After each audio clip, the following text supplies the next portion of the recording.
कल की क्लास में अपन कवर कर चुके हैं डायमेंशन फॉर्मूला के 2 स्पेशल नोट, जिसमें एक नोट ये बता रहा था कि यदि कोई 2 फिजिकल क्वांटिटीज़ अपने को दी हुई है या फिर मैं कहूँ फंडामेंटल क्वांटिटीज़ अपने को दी हुई है, अपन उनको ऐड और सब्ट्रैक्ट तभी कर पाएंगे यदि वो सेम होगी। एग्जाम्पल लिया था 1 किलो चीनी को अपन 1 किलोमीटर डिस्टेंस में ऐड नहीं कर पाएंगे। उससे आगे अपन चले तो अपने पास आया था कोई भी ट्रिग्नोमेट्रिक फंक्शन अपने पास आ जाए, एक्सपोनेंशियल फंक्शन अपने पास आ जाए, लॉगरिथम फंक्शन अपने पास आ जाए, तो वो क्या होगा, डायमेंशन लेस होगा। जैसे अपन ने बात की थी, जैसे अपने पास आ जाए sign X, tan x, cos x, ये सारे के सारे क्या है, डायमेंशन लेस। और इनमें जो इंडिविजुअल में एक्स जो है वो भी डायमेंशन लेस है। ठीक है, एडिशन में अपन ने बात करी ली एग्जाम्पल अच्छा लेके। आज की क्लास में अपन बात करेंगे कि इनका एप्लीकेशन कहाँ होगा, कहाँ अपन काम में लेंगे डायमेंशन फॉर्मूला को। तो पहला एप्लीकेशन आता है, कोई भी अपने को फॉर्मूला दे दिया, अब क्या अपन उसको देख के पता लगा सकते हैं क्या कि ये डायमेंशनली करेक्ट है या इनकरेक्ट है? हाँ, उसको पता लगा सकते हैं। तो पहला एप्लीकेशन तो यही हो गया अपना, to check the formula dimensionally और नॉट। कोई भी इक्वेशन अपने को दे दी तो उसको देखना है अपने को कि वो डायमेंशनली करेक्ट है या नहीं है। अगला पॉइंट अपने पास आता है कि अपने को कोई भी क्वेश्चन दे दिया, जैसे अपन कवर करेंगे कि टाइम पीरियड जो है सिंपल पेंडुलम का depends upon mass, length and acceleration due to gravity, then determine the relation between time period and all these parameters. तो अगला आ गया टू डिटरमाइन द रिलेशन। उससे आगे अपन चले तो अपने को एक सिस्टम से दूसरे सिस्टम में जाना है, मतलब यूनिट इंटरचेंज करनी है। यूनिट एक इधर यदि न्यूटन यूनिट है तो उधर डाइन करनी है अपने को। एमकेएस से सीजीएस में जाना हो या फिर मैं कहूँ सीजीएस से एमकेएस में जाना हो, तब इसका एप्लीकेशन होता है। ठीक है, तो चलिए कवर करते हैं इन तीनों पॉइंट को आज की क्लास में एग्जाम्पल्स के साथ में। पहला है अपने पास to check correctness of equation. जैसे मेरे पास इक्वेशन दे दी मेरे को, x equal to U T plus half A T square. ये सेकंड इक्वेशन ऑफ मोशन है। यदि आपने पढ़ ली है तो, नहीं पढ़ी है तो कोई बात नहीं, अपना बस मेन मोटिव है इसको देखना। जहाँ पर x क्या है डिस्टेंस, u क्या है वेलोसिटी, t क्या है टाइम पीरियड, a क्या है वहाँ पे एक्सेलरेशन, और टी स्क्वायर जो वो क्या है टाइम पीरियड का स्क्वायर। ये जो है कांस्टेंट है, इसका अपने पास कोई रोल नहीं है। इससे अपन जहाँ यहाँ निकालते हैं ना, टू डिटरमाइन द रिलेशन, यदि अपन रिलेशन निकाल रहे तो अपने पास ये जो कांस्टेंट है ये नहीं आएगा, प्रोपोर्शनलिटी सारी आ जाएगी, पर कांस्टेंट अपने पास नहीं आता। तो x equal to U T plus half A T square अपने को दिया हुआ है। अब अपने को देखना है कि डायमेंशनली ये इक्वेशन करेक्ट है या फिर नहीं है। तो अपन क्या करेंगे, x की डायमेंशन क्या है L1, ठीक है, इक्वल टू यू टी है। u की डायमेंशन क्या है वेलोसिटी, वेलोसिटी क्या होती है मीटर पर सेकंड में लेते हैं तो L1 t माइनस 1, साथ टाइम पीरियड है तो t1, ठीक है, इक्वल टू सेम फिजिकल या फिर मैं कहूँ फंडामेंटल क्वांटिटीज ही ऐड होगी, तो जो इसकी डायमेंशन होगी वही इसी की होगी और वही x की होगी। तो यहाँ लिखते हैं एक्सेलरेशन की डायमेंशन अपन ने क्या देखी थी L1 t माइनस 2, साथ ही साथ टाइम पीरियड का यहाँ स्क्वायर है तो टी स्क्वायर। यहाँ से अपने पास क्या आ गया, ये t की पावर माइनस 1 t1 से कैंसिल हो गया, t की पावर माइनस 2 t की पावर 2 से कैंसिल हो गया। तो अपने पास आ गई कि ये इक्वेशन जो है ये डायमेंशनली करेक्ट है, L1 L1 L1 तीनों जगह L1 आ रहा है। ठीक है, ऐसे ही देख लेते हैं इक्वेशन ऑफ मोशन। अपने पास फर्स्ट इक्वेशन ऑफ मोशन जैसे है v equal to U plus A T है, इसको भी अपन चेक कर लेते हैं कि ये डायमेंशनली करेक्ट है या फिर नहीं है। इसको चेक करने के लिए अपन क्या करेंगे, जैसे अपने पास दिया हुआ है v क्या है मीटर पर सेकेंड, या फिर मैं कहूँ L1 t माइनस 1, ऐसे अपन इसको लिखेंगे, इक्वल टू u भी क्या है वेलोसिटी है, ये अपने को दिया हुआ है L1 t माइनस 1, सेम डायमेंशन आ रही है तो इसकी भी सेम आनी चाहिए जैसे v की थी और u की थी।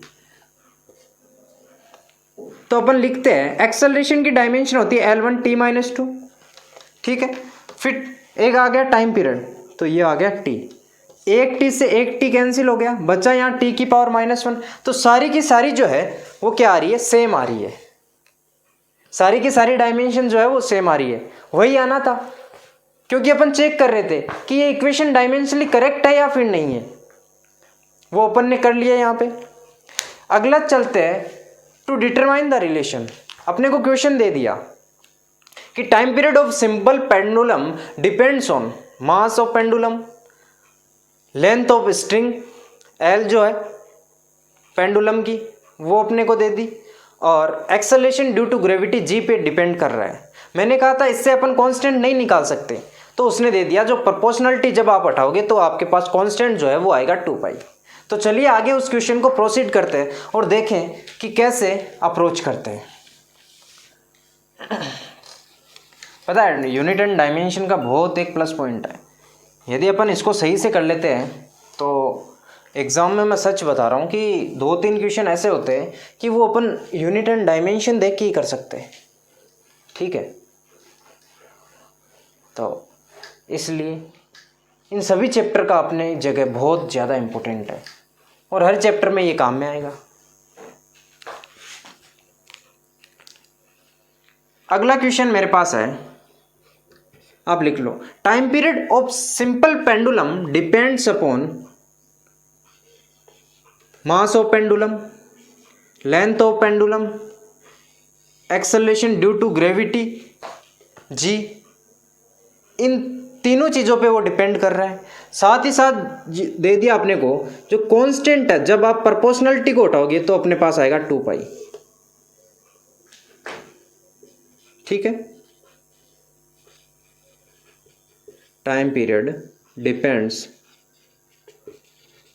Upon mass, length, acceleration due to gravity, और आप जब हटाओगे प्रोपोर्शनलिटी को तो अपने पास जो कांस्टेंट आएगा वो क्या आएगा, 2π।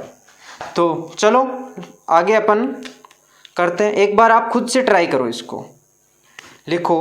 टाइम पीरियड प्रोपोर्शनल होगा किसके, तीनों को डायरेक्टली प्रोपोर्शनल कर दो। यदि वो इन्वर्सली में होगा अपने को कुछ नहीं करना, अपन इन्वर्सली भी कर सकते, लास्ट में अपने पास रिलेशन निकल के आ जाएगा, तो वो उल्टा आ जाएगा। बाकी कैसे करो, अपन डायरेक्टली मान के कर रहे हैं कि टाइम पीरियड जो है वो डायरेक्टली प्रोपोर्शनल है मास के, तो मैं यूँ कह दूँ कि मास की पावर कुछ होगी तो कुछ को मैं बोल दूँ मास की पावर 1 के डायरेक्टली प्रोपोर्शनल है, साथ ही साथ लेंथ की पावर b के प्रोपोर्शनल है। वो पता चल जाएगा अपने को a और b अपने पास क्या आ रहा है। एक्सेलरेशन ड्यू टू ग्रेविटी है तो g की पावर c। अब मैं जब इस प्रोपोर्शनलिटी को हटाऊंगा तो क्वेश्चन में दिया हुआ है मेरे पास कि आप जब प्रोपोर्शनलिटी को हटाओगे तो अपने पास कांस्टेंट जो है वो आएगा 2π। तो अपन सीधा लिख देंगे t = 2π एम ए, मास की पावर a। ठीक है, लेंथ है तो एल बी, ऐसे अपन लिख देंगे डायमेंशनली भी। ठीक है, आगे अपन चलेंगे। एक्सेलरेशन को अपन क्या लिखते हैं, एक्सेलरेशन को अपन क्या लिखते हैं, मीटर पर सेकेंड स्क्वायर, L1t-2, तो LC t-2 मतलब -2c। ठीक है, ये अपना हो गया। अब अपन क्या करेंगे, सेम को एक जगह ले लेंगे, एम ए, एल बी यहाँ आ रहा है और एल सी यहाँ आ रहा है, एल बी प्लस सी, मतलब जो नीचे की वैल्यू सेम होती है तो उनको एक जगह लिख के अपन पावर को ऐड कर देते हैं। ठीक है, जैसे मेरे पास ये आ गया 10⁻21 इंटू 10⁻20, तो मैं सीधा क्या कर सकता हूँ 10 लिख के इन दोनों को ऐड कर सकता हूँ 41। ऐसे यहाँ पर है, ये दोनों इंटू में है और एल है, अपन सेम क्वांटिटीज़ को क्या कर रहे हैं, जैसे लेंथ है तो इनको एक जगह लिख रहे हैं, ये इंटू में है तो ऊपर इनकी पावर क्या हो जाएगी, ऐड हो जाएगी। ठीक है,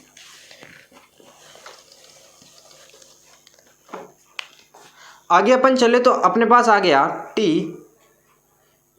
की पावर -2c। ठीक है, एक बार चेक कर लो, तो अपन इधर लिख देते हैं इसको पूरा कि t = अपने पास आया है 2π एम ए। इसका कोई रोल नहीं होता इनमें डायमेंशन में, बस ये कांस्टेंट है। अपन क्वेश्चन सॉल्व करते हैं तो आंसर में जो ऑप्शन होगा उसमें 2 पाई से इंटू करके ही अपने पास आंसर आएगा। ठीक है, M A L B plus C T minus 2c। अपने को पता है कि टाइम पीरियड की डायमेंशन होती है t1, तो यहां से निकल के आता है कि -2c जो है -2c इक्वल टू 1 है। ठीक है, तो यहां से c इक्वल टू आ गया -12, c इक्वल टू तो आ गया यहां पे -12।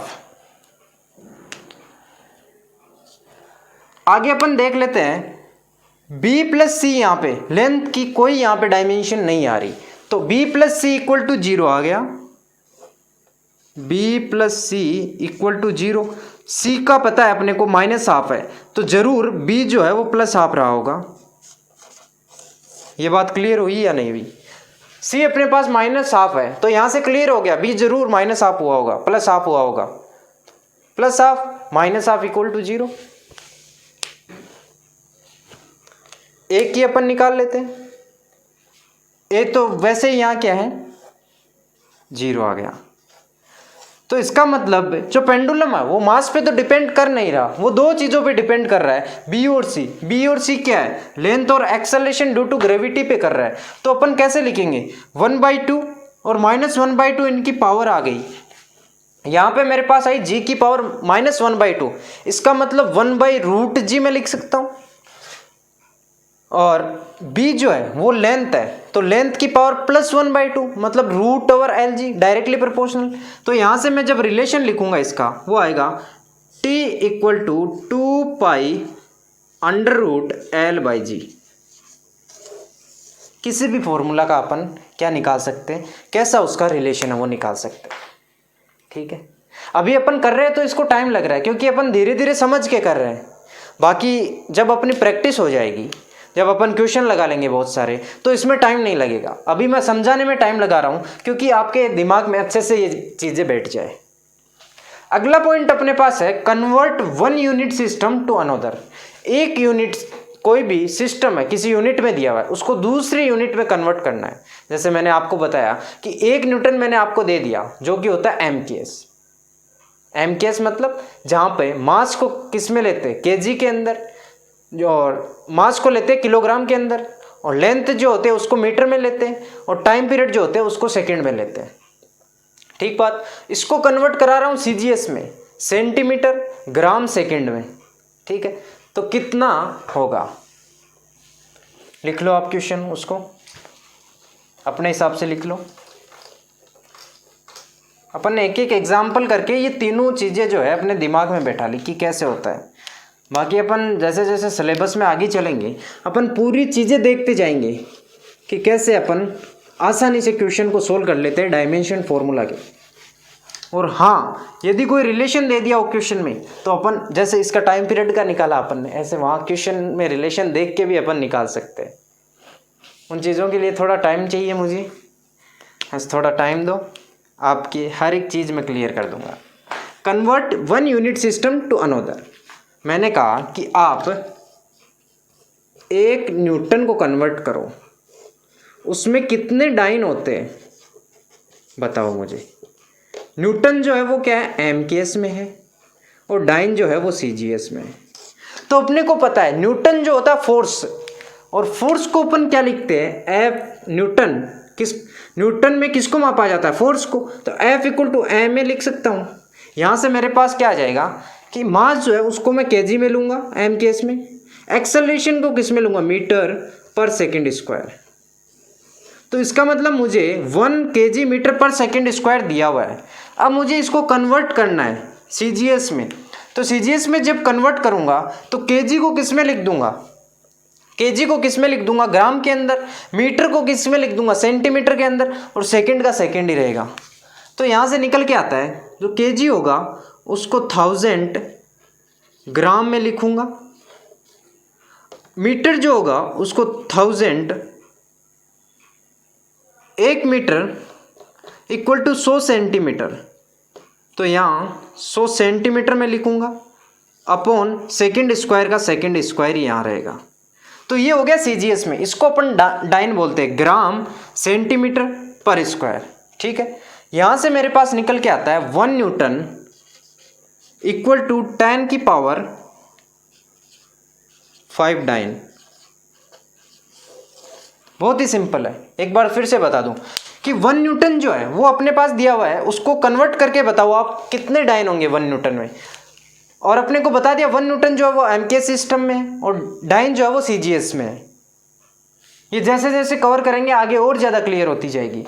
फोर्स दे दिया F equal to m a, अपन जानते हैं न्यूटन जो है वो फोर्स है एम ए। यहाँ से अपने पास आ गया किलोग्राम मीटर पर सेकेंड स्क्वायर है, किलोग्राम मीटर पर सेकेंड स्क्वायर है।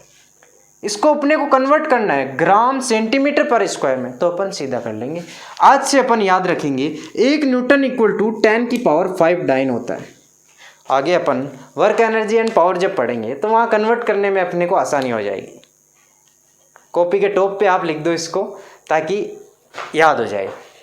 तो आज की क्लास में अपन ने क्या कवर किया, application of dimension formula. 3 application अपन ने देखी।